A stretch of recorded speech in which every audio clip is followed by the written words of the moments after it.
Le Conseil des ministres s'est réuni ce mercredi 28 janvier 2026 sous la présidence du chef de l'État, M. Patrice Talon. Les décisions que voici ont sanctionné la séance. S'agissant de mesures normatives, création de l'Agence pour l'assistance au retour des afro-descendants. La mise en place de cette structure est une réponse aux attentes des nombreux requérants qui se manifestent depuis l'adoption de la loi 2024-31 du 10 septembre 2024 relative à la reconnaissance de nationalité aux afro-descendants. Il s'agit d'un dispositif institutionnel pour orienter, accompagner et canaliser le processus conduisant à l'acquisition de la nationalité béninoise dans un cadre organisé, sécurisé et lisible par les bénéficiaires. Il comporte l'avantage d'assurer sur la durée la cohérence et la continuité de la mise en œuvre de cette politique nationale. Ses principaux objectifs sont améliorer l'accueil et l'accompagnement des personnes éligibles en mettant en place un guichet unique de formalités permettant une orientation fiable sans se substituer aux autorités décisionnelles. Préserver les prérogatives régaliennes de l'État, notamment en matière de nationalité, en instaurant un suivi rigoureux, toutes choses contribuant à éviter la confusion de rôles entre les structures dédiées. En décidant de la création de cette agence, le Conseil a également approuvé ses statuts. Au plan des communications, en point 1, règlement des droits et arriérés de salaire d'ex-agents recrutés localement au niveau des musées publics. Dans le cadre du fonctionnement des 10 musées, certains conservateurs et gestionnaires avaient engagé localement des agents avec une rémunération aléatoire conditionnée par les entrées de recettes issues de la vente des tickets aux visiteurs. Mais la gestion des fonds ainsi collectés manquait de transparence et il a été mis fin à cette pratique en décembre 2018. Depuis lors, les recettes issues de la vente des tickets sont directement versées au Trésor public. De fait, ces établissements culturels n'ont plus les possibilités financières d'assurer la paye des agents concernés et ont été contraints de mettre fin à leurs relations de travail. C'est pourquoi, pour des motifs d'ordre social, le gouvernement a décidé de prendre en charge l'incidence financière résultant du règlement définitif des droits et arriérés de salaire des 10 agents. En point 2, réalisation des travaux de réhabilitation de la piste Gobet à Ejoko, station de pompage 1 et de ses bretelles dans la commune de Savet. La mise en service des stations de traitement de Gobet et de pompage à Ejoko a permis de résoudre définitivement la question récurrente de l'alimentation en eau potable des villes de Savet, d'Assazoumé, Glazoué et environ. Il se trouve que pour favoriser l'approvisionnement en produits de traitement et en équipements indispensables au bon fonctionnement des installations, les voies d'accès sont très sollicitées et subissent des dégradations qu'il convient de corriger. C'est dans ce cadre que les présents travaux sont autorisés, à charge pour les ministres concernés d'accomplir les diligences nécessaires à la contractualisation avec les entreprises retenues pour leur exécution. En point 3, agrément au Code des investissements. 4 sociétés intervenant dans divers secteurs d'activité économique sont retenues pour le bénéfice des mesures incitatives du Code.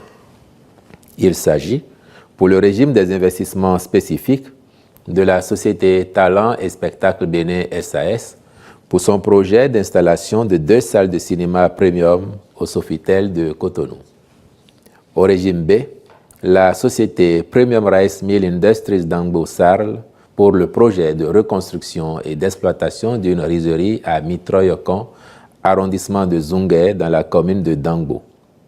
Au régime A sont concernées les sociétés Bright Candle Sarl pour l'installation et l'exploitation d'une unité de production de bougies dans la zone industrielle de Semekpoji et Nishak Emballage Sarl en vue de l'installation d'une unité de fabrication d'emballages plastiques alimentaires à Siraru dans la commune de Ndali.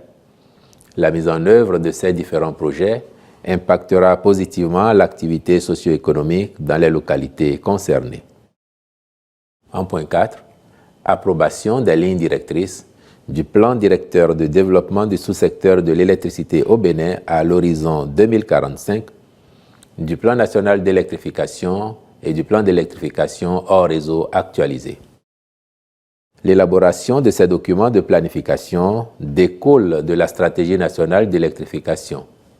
L'objectif est de favoriser à terme l'accès d'un plus grand nombre de ménages à une énergie électrique de qualité et à prix abordable. L'actualisation de ces supports permettra de redéfinir les conditions dans lesquelles l'équilibre entre l'offre et la demande d'électricité pourra être réalisé dans des conditions de sécurité et de fiabilité du fonctionnement des réseaux interconnectés. Elle permet par ailleurs d'intégrer les travaux réalisés dans le secteur de l'électricité de 2016 à 2026 et qui n'étaient pas inscrits au plan initial pour disposer d'un état des lieux plus complet et cohérent en vue d'une optimisation des investissements à court, moyen et long terme. Au chapitre des rencontres et manifestations internationales, enfin, il a été autorisé la participation du Bénin à la 6e conférence mondiale sur l'élimination du travail des enfants à Marrakech au Maroc du 11 au 13 février 2026. Je vous remercie.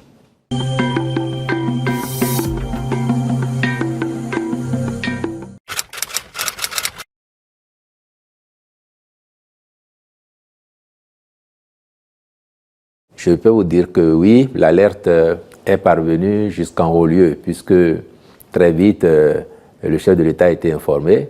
Le ministre de la Santé lui-même a pris la situation à bras-le-corps et diligenté une enquête administrative, s'est porté lui-même sur les lieux pour discuter avec les responsables du CHDO afin de situer les responsabilités. Mais au-delà de cela, je peux vous informer de ce que ce jour, en marge du Conseil des ministres, notamment dans la rubrique des questions diverses, le sujet a été évoqué. Le gouvernement a saisi l'occasion pour partager la douleur de la famille éplorée et le chef de l'État a instruit formellement afin que les enquêtes qui sont en cours, que ce soit l'enquête administrative diligentée par le ministère de la Santé ou que ce soit l'enquête judiciaire à la diligence du procureur de la République, que les enquêtes se fassent de façon rigoureuse pour que les responsabilités soient totalement situées et que s'il y a des gens qui doivent répondre de négligence ou de faute professionnelle, que cela soit le cas demain parce qu'on a perdu une vie. Donc globalement, sur le sujet, c'est vous rassurer qu'il est connu, il est pris en charge et il faut être rassuré qu'à l'arrivée, les enquêtes nous situeront objectivement sur ce qui s'est effectivement passé ce jour-là au CHDO et les responsabilités seront totalement situées.